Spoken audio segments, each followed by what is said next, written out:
এই বৃদ্ধটি মাংস কিনতে আসছে। রাত পোহালেই কুরবানির ঈদ।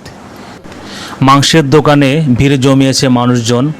অনেকেই কুরবানি দেয়, তারপরও যাদের প্রয়োজন পড়ে রাতে মাংস নিয়ে যায়। কিন্তু অধিকাংশই রয়েছে গরিব মানুষ, যারা আধা কেজি 1 কেজি মাংস কিনতে এসেছে।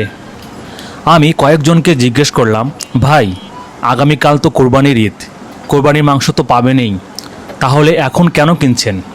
তারা অন দ্য রেকর্ডে কথা বলতে চায়নি, কিন্তু উত্তর দিয়েছে।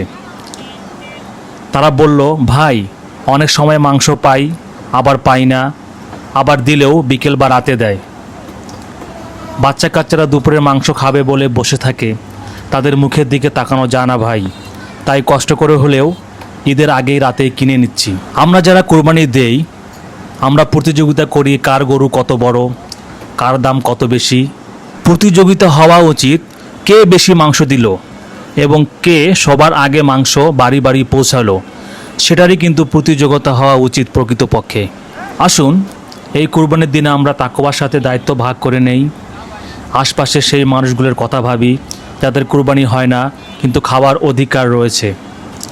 এক টুকরো মাংস, এক টুকরো ভালোবাসা, এক টুকরো সম্মান, সেইটুকু তো হয়তো কাউকে সত্যিকারের ঈদের আনন্দ দিতে পারে।